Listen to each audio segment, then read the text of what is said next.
So the Puma Deviate Nitro 2 here is a shoe that I have not highlighted enough on this channel. And this thing initially came into my rotation a few months ago when I was looking for a waterproof shoe to test to replace my Saucony Triumph, which I do not believe is in here. No, but my Saucony Triumph 20 also had a water resistant upper. This guy is the water repellent version. And I wanted something with the super grippy outsole for wet weather days here in the Carolinas.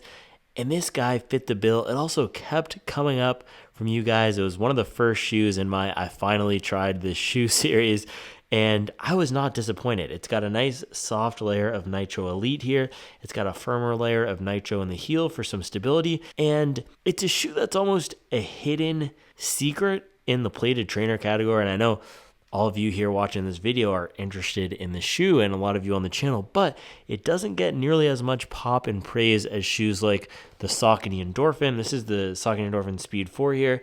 This guy is probably the market leader in the plated training category, but can have a bit of an awkward little disconnected feel. And also Puma, they have become a more popular brand recently, but they're still almost the dark horse in the running shoe world. So in this video, I want to do a head-to-head comparison of the Puma Deviate Nitro 2 and then the Boston 12, which I recently took up to 300 miles last week. This is my all-time favorite plated training shoe, and these two have a really similar construction. They both use dual foams, so the two foams, Nitro Elite and Nitro here. This guy has Light Strike, which is a standard EVA on the bottom, then Light Strike Pro on the top, and they both have very grippy outsoles. Both are cult classic outsoles here with the Puma grip and then the Adidas Continental rubber. So in this video, we are going to dive into all of the details, all the differences, similarities between Puma Deviate Nitro 2 and Boston 12. And then tomorrow, I'm going to take the Nitro 2 for a ride. I recently got some miles in the Boston 12, but we're going to take the Deviate Nitro 2 for a ride, reacquaint ourselves with the shoe, and then I will let you know my thoughts on both of these and who each is best for. So let's get into it. So both the Deviate Nitro 2 here and the Adidas Boston 12 compete in the plated training shoe segment. Now the benefit of this category is that you get some of the elements of racing shoes like these carbon fiber rods or actually glass fiber rods here in the Adidas Boston 12 and then the Light Strike Pro racing foam, but then also some of the benefits of everyday running shoes, daily trainers, like more padded uppers, more comfortable fit, and a little bit more cushion and stability out in the heel. So this category of shoes blends comfort and speed. You get the pop of race shoes, you get the comfort of everyday running shoes, and you get a shoe that can do a lot of things. So both of these shoes priced at $160, and they're intended to be that shoe in your rotation that you can pull for every day, no matter what the run is on the schedule. So the Boston here, this is in the 12th edition. This is a long running shoe in the Adidas camp that has gone through different iterations, but across the past few, it's leaned towards being more of a fast training shoe with enough cushion to take toward long runs. Now the Deviate Nitro 2 here, this is a newer shoe in the Puma stable, and Puma also recently revamped their whole running line just a few years ago. So all the shoes that you can buy from Puma now, Magnify Nitro, that's only on the second version, Velocity Nitro, that's only on the third version, and we will see the third version of this guy actually coming out this year, but the whole Puma Nitro lineup is pretty new. This is in the second year, and this guy leans a little bit more towards daily trainer use, everyday mile use versus the Boston 12. So Running Warehouse measures this at 37 millimeters of stack in the heel and 31 millimeters in the forefoot. However, there have been other sites that do independent testing that measure the forefoot a little bit lower. And if you look at how this tapers here compared to the Boston 12, you will see you're getting significantly, and it's easier probably on this view, you'll see that you're getting significantly less foam up in the forefoot right here than in the Boston 12. You also don't have very much of a rocker at all in the Puma Deviate Nitro 2. That's how Puma fits a lot of their, or designs a lot of their shoes. And I said fit, little Freudian slip there, because the fit on this is a little bit weird, which we'll get into later. But Puma designs a lot of their shoes with a flatter bottom. I don't know if it's coming from their European football, their soccer heritage. That's where they get a lot of the elements from these shoes. on their newest racing shoe, the Nitro Elite 2, which I'm hoping to highlight soon. I asked them, they said they don't have any 10.5 US men's sample media sizes. So we'll see. Maybe I'll get that shoe. I'm really trying to conserve my shoe budget. But the Fast R Nitro Elite 2 took their upper from Puma's soccer team. This guy takes the fit and I believe maybe even the bottom geometry here. It really feels like a soccer cleat when you put this thing on, but a little bit of a flatter bottom, not super rockered here, versus the Boston 12. You can see you got a really aggressive rocker toe spring setup right in the front here, where it is very sharply angled up. And then on the back, you do have a decently flat platform, but you also get some foam hanging off the back here. Now, both of these shoes do have that dual foam midsole setup, but not all dual foam shoes are built the same. So Boston 12 here, bottom layer, light strike. This light strike foam takes some time to break in. It's a standard EVA, and standard EVA tends to be a little bit firmer out of the box, whereas Puma Deviate Nitro 2, this was decently soft. And I think there's also, and the reason I'm saying not all dual foam is built the same, there's also less influence, not even I know there's less influence from the Nitro, which is the more standard training foam in here, than there is from the light strike. And this guy, because if you look at how much of this Nitro foam we're getting, it's really only on the heel. You don't get much up in the forefoot. You can see on the side view here, it looks like it's 100% of this Nitro Elite in the forefoot. And from the bottom, it looks like maybe you get some of the Nitro, but there's nowhere near as much of the EVA or standard training foam in the Puma Deviate Nitro 2. And I actually think this is super critical TPEE, as there is in the Boston, where you get lots of light strike up in the heel, up in the midfoot, and in the forefoot. So that gives the shoe a nice stable planted ride out in the back.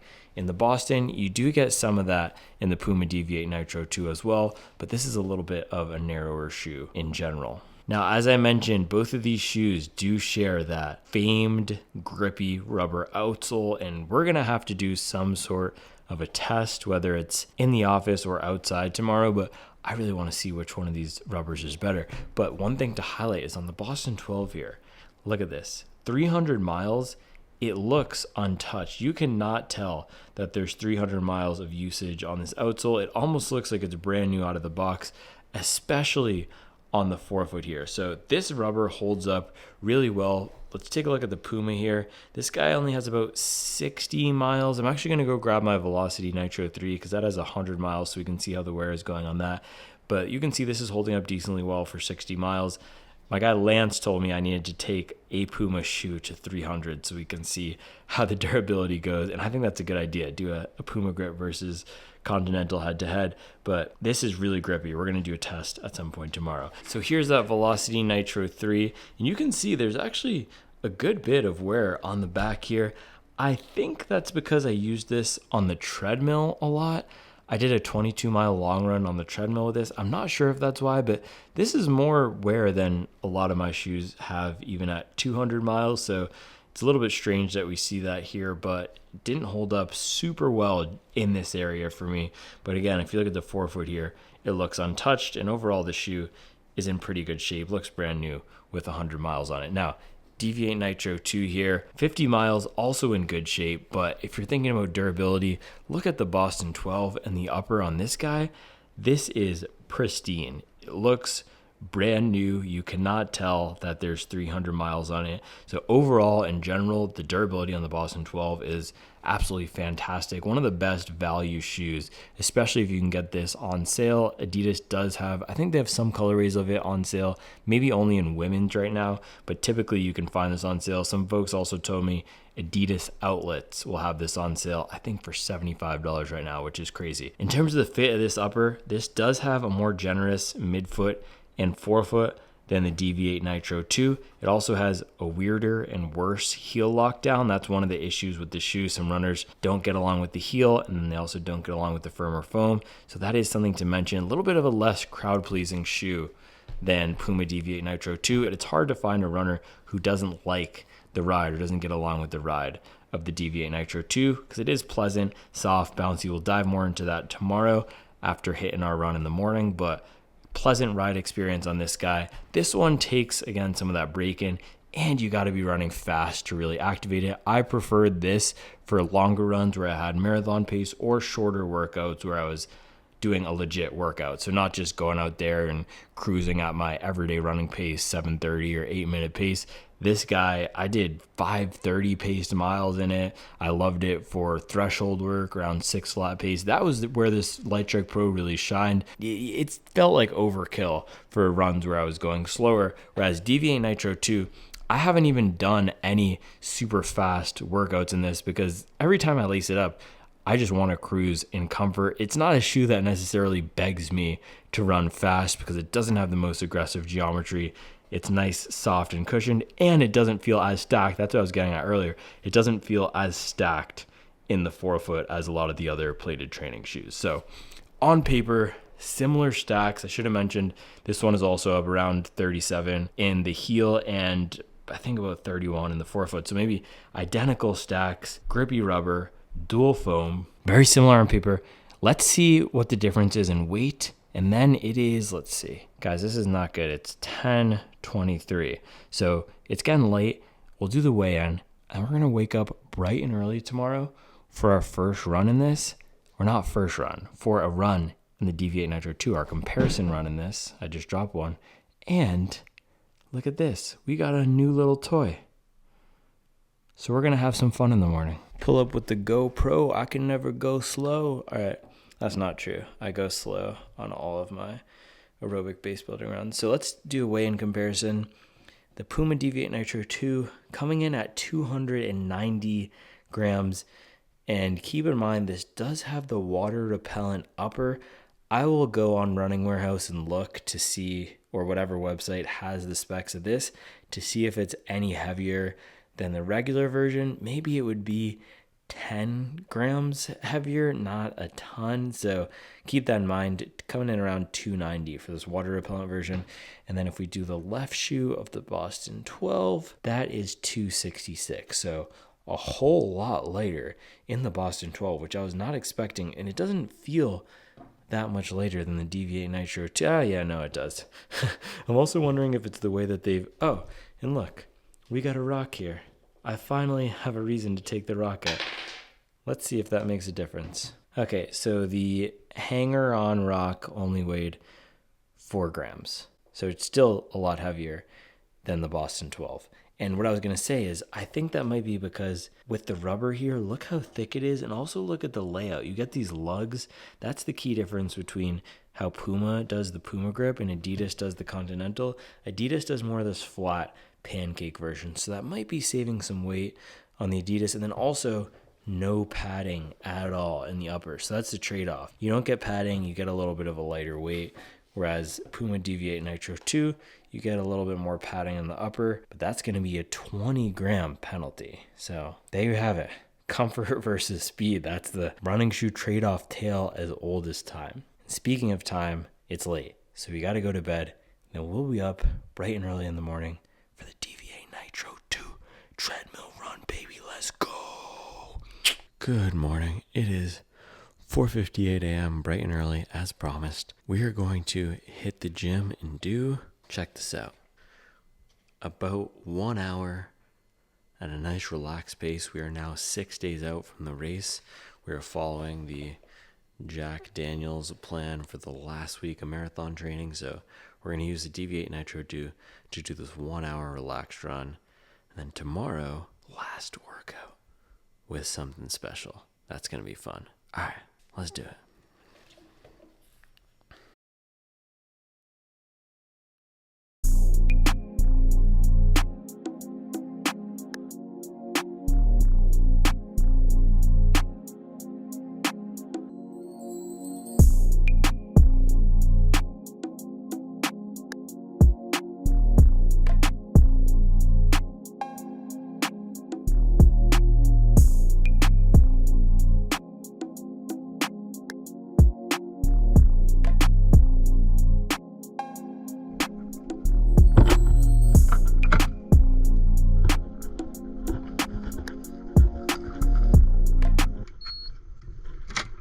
So one of the questions that keeps coming up is it okay to use plated training shoes like the Puma Deviate Nitro 2 and Boston 12 for everyday runs? And my answer, and the way that I approach it, is yes, it is okay. I did go through a period where I quit plated shoes altogether because I thought that would help me build leg strength, and it probably did. But I am now of the mind, and I'm now of the research-backed opinion that as long as we're running in different shoes throughout the year, different types of shoes, we are going to be good. And so would I suggest doing all 2,500 of your yearly miles or 1,000 of your yearly miles, if that's how much you're going to run, in the Super Blast? Probably not. But if you're going to rotate that, say you do 300 to 400 of your yearly miles in that shoe, do another 200 in a shoe like the Rebel V4, do another 500 in a shoe like the New Balance 1080 V13, and you have different types of shoes, just as we do different types of runs throughout the year, then you're going to be setting yourself up for success, because the studies have shown that the best thing we can do for our not for our fitness, but for our injury prevention as runners, is to try different types of shoes. So Puma Deviate Nitro 2, I know a lot of you guys use this as a daily trainer, and the run this morning is an everyday run, but we'll be testing the ride of this as a daily trainer. So let's do it.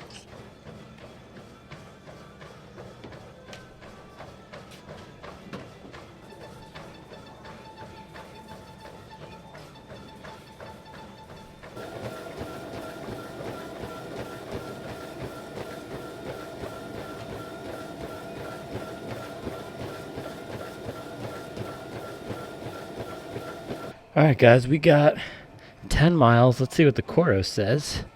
Ooh, 11.81.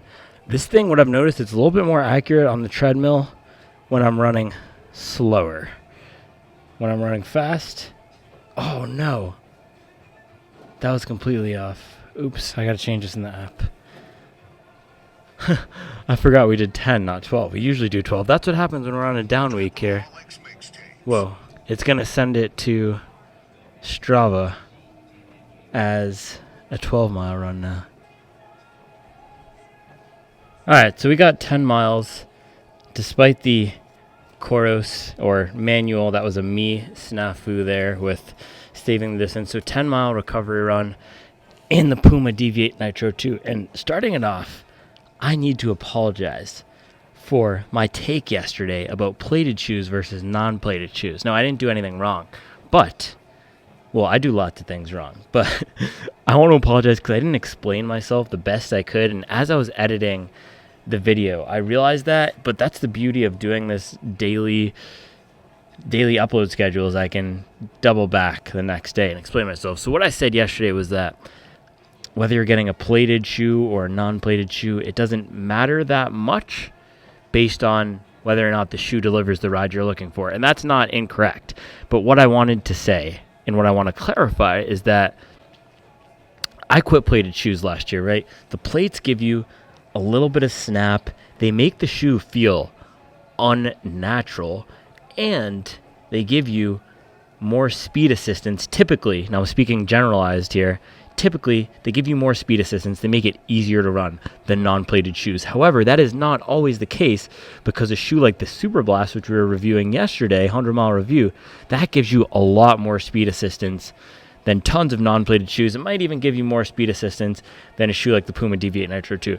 And so what I was intending to say is that if the reason you're quitting plated shoes or shying away from plated shoes or don't want to run in plated shoes every day is because you want to strengthen your legs, or you don't want that speed assistance all the time, you don't want to make it super easy to run, then going for a shoe like the Super Blast defeats that purpose. And you might as well get a plated shoe, because that massive stack of foam is doing the same thing. And conversely, Puma Deviate Nitro 2 is a plated shoe, and the reason I'm bringing this up, this rides a lot more like a non-plated shoe. It is pretty flexible here throughout the whole platform, and I get more ground feel in this shoe than almost any of the non-plated shoes that are at a similar stack height. So New Balance 1080, Nike Invincible, Asics Gel Nimbus. I could keep going on maybe not Nike Vomero. This actually is similar to Nike Vomero in that it has that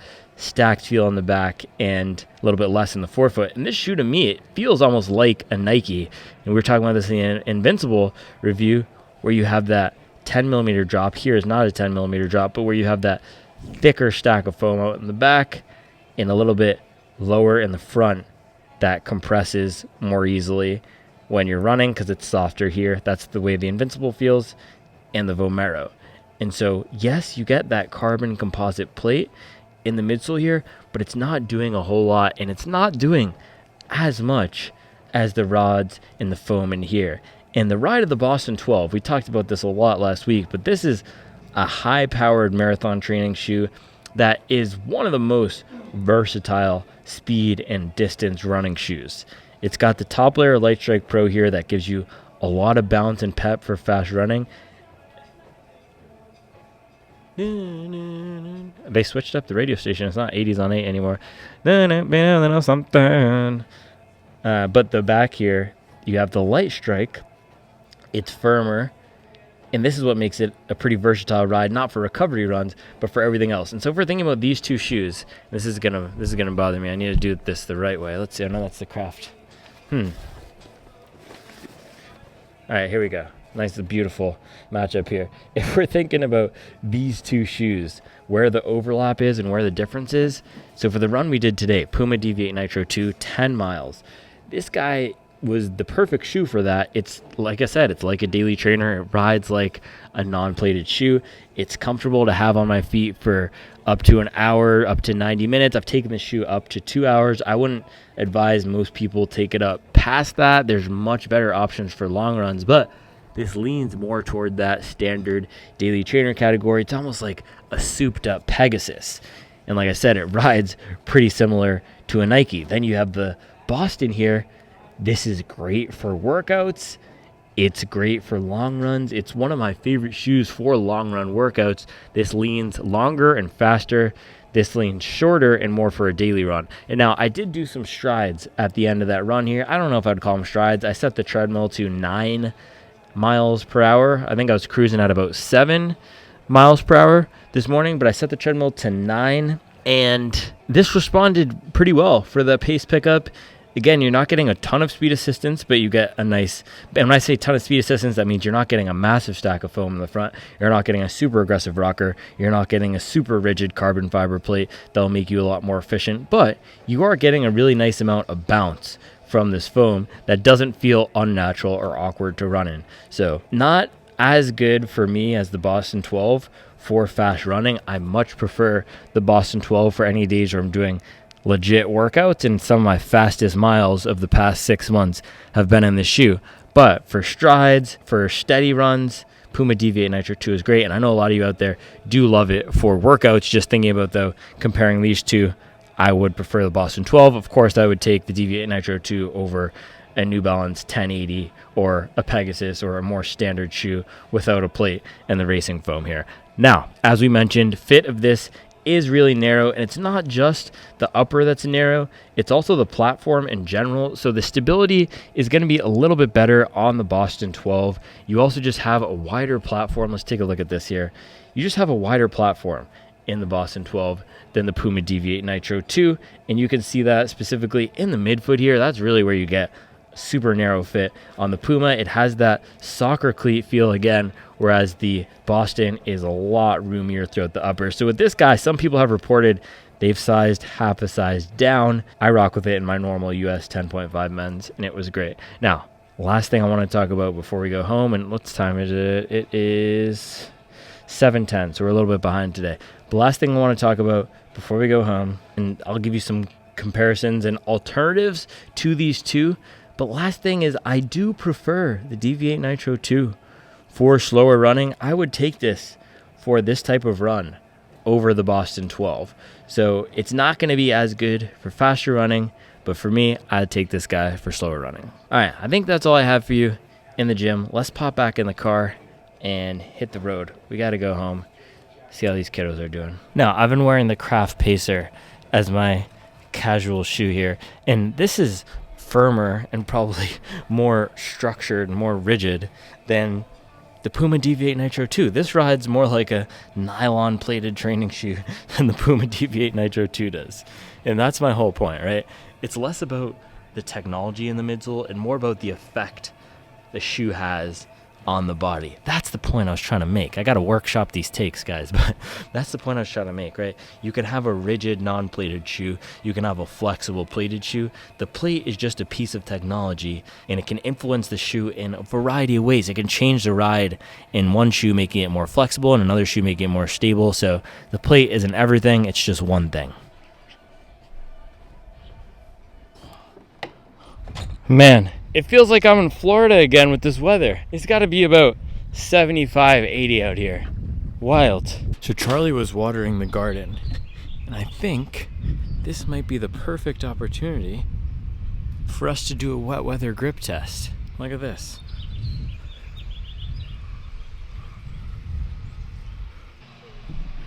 Puma Deviate Nitro 2 and Boston 12. She's helping now.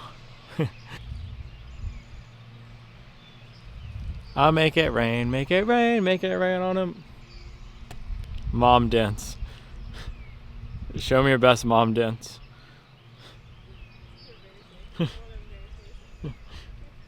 Said it's too embarrassing. Alright. We currently have the slides on, so I'm going to change 1 foot Deviate Nitro 2, 1 foot Boston 12.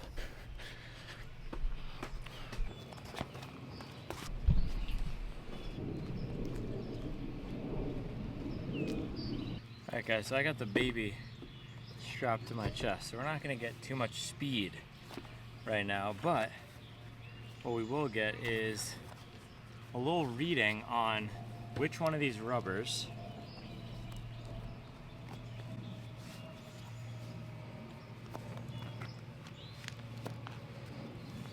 Continental or Puma grip is better in the wet. So I'm going to do some little hill repeats here with 1 foot Boston 12, 1 foot Deviate Nitro 2. And by the way, in the Boston 12, I don't have really any issue anymore with any heel lockdown or slippage.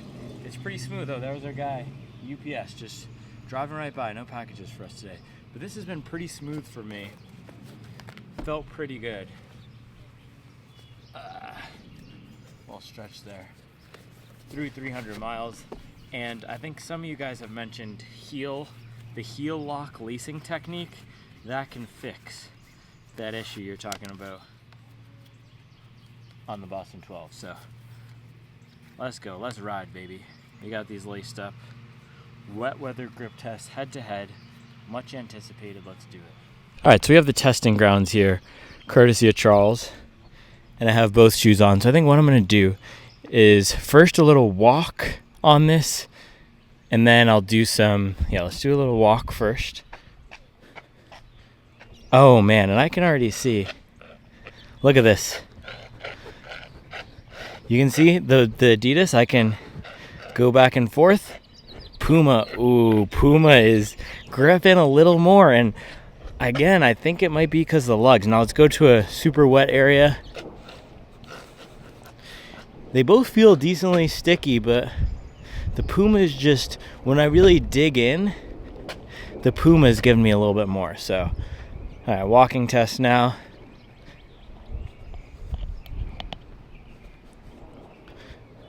It's interesting, I was just talking about how I don't feel any heel issues with the Boston 12, but walking in these guys both side to side, the Puma feels much more secure. The heel lockdown feels way better. I do feel some slipping on the left side of the Boston 12. I think I just have a higher tolerance to some of these issues. By the way, somebody on my Super Blast someone on my Super Blast video who was triggered that I didn't like it or didn't love it, didn't think it was the best shoe of all time. I did like it. It's not a bad shoe, but they said I have weak feet. Weak feet. But yeah, I guess my ankles are strong enough to withstand running in a poor lockdown shoe like the Boston 12, because it doesn't bother me too much. But okay, let's do a nice little power walk up the wet, and I think I'm gonna re-wet this just a little bit. I want this thing to be soaked. Here we go.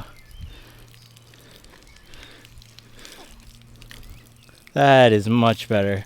Look at this. Okay, so top of the hill here, top of the driveway is completely soaked. It's like a pouring torrential rain here. So now I'm gonna do another walk through the completely soaked grass, or not grass, driveway.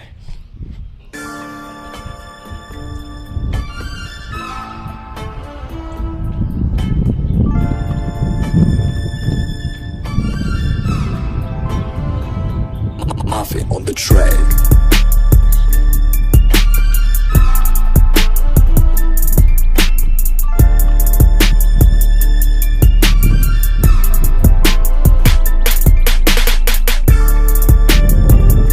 Alright guys, so I think that pretty much settles it. The Puma grip was a lot stronger on all of the little tests we just did there.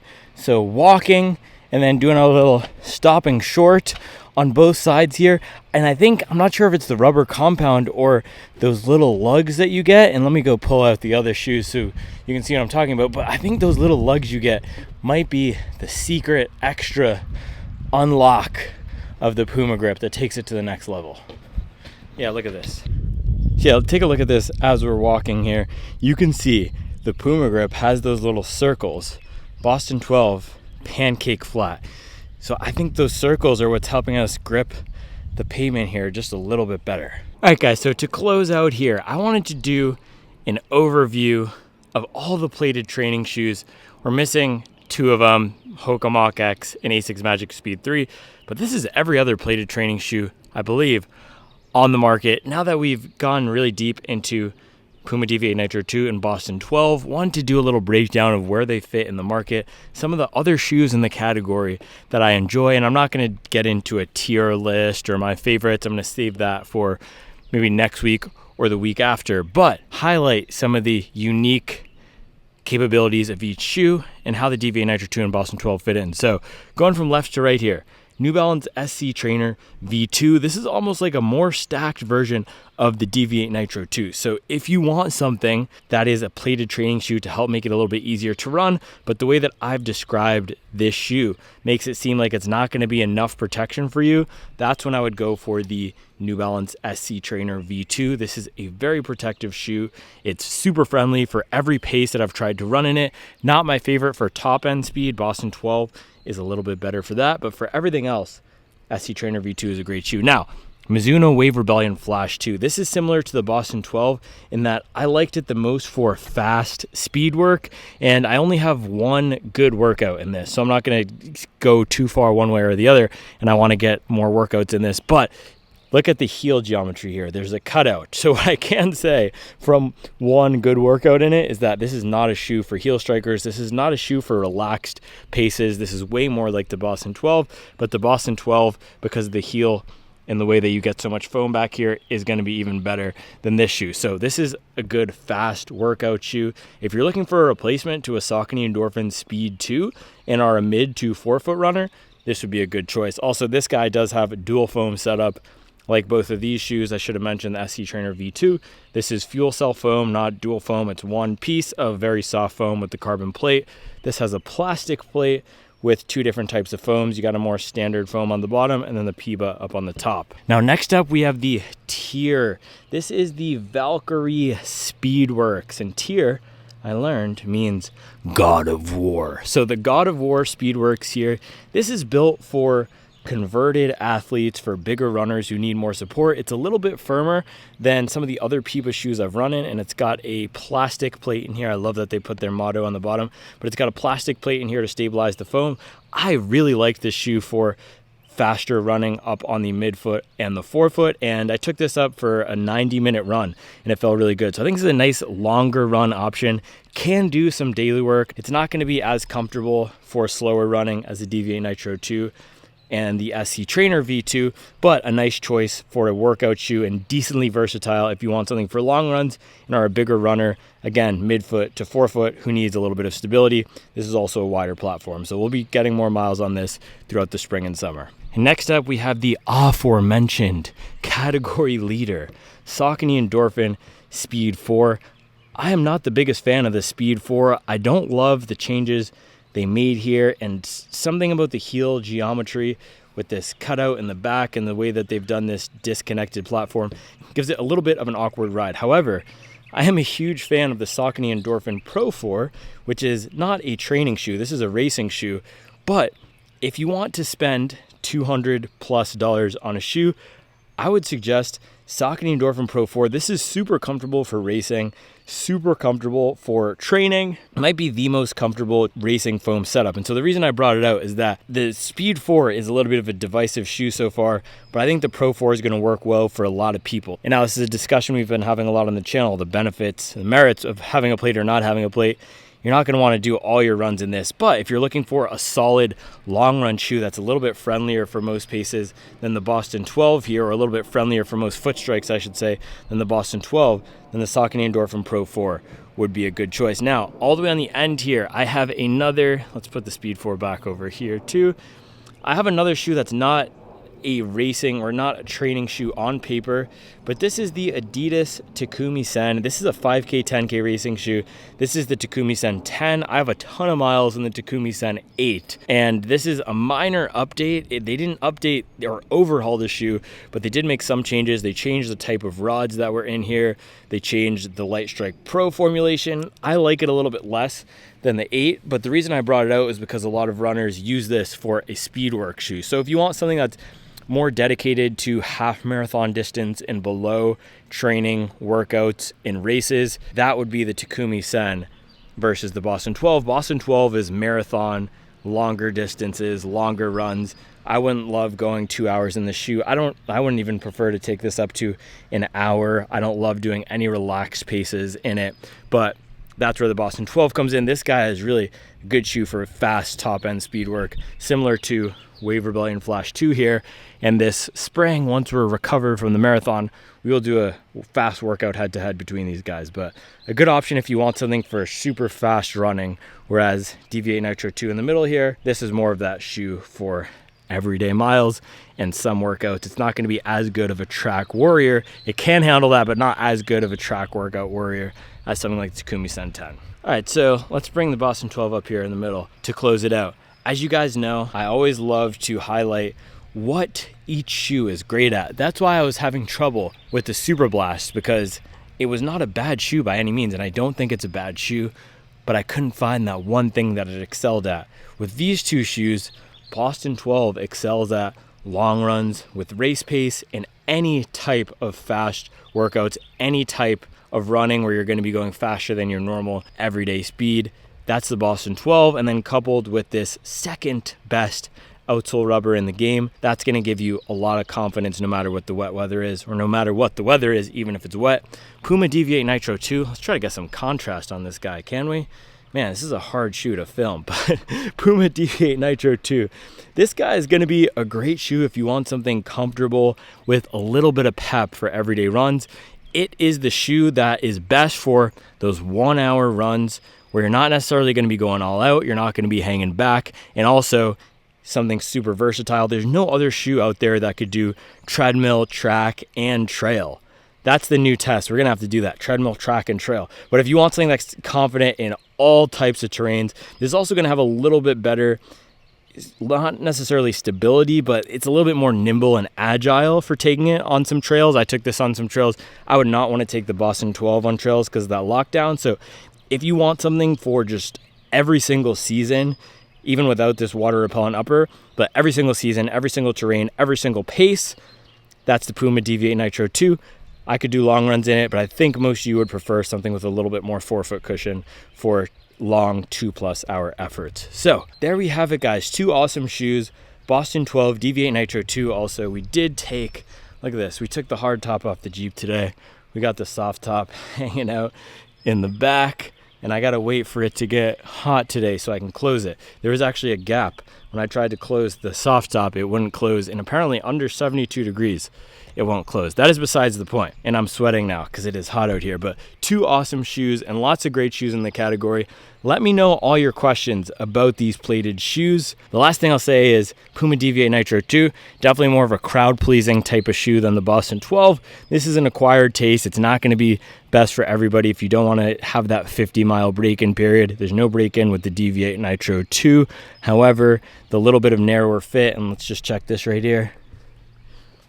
You guys can see that narrower fit, right? I still have the baby on me, so. But yeah, a little bit of a narrower fit on the Deviate Nitro 2 is the only thing that's holding it back from not making it best for everyone, and not as much protection in the forefoot. But 2 great shoes here, faster runs, longer runs, more versatile, everyday runs. Puma Deviate Nitro 2, wider feet, European feet. So there you have it, guys. I appreciate you watching. We'll be back with no promises, but 90% chance we are going to have a banger first run video tomorrow. I don't want to keep you on the edge of your seat. That's all I'll say. I will see you guys then.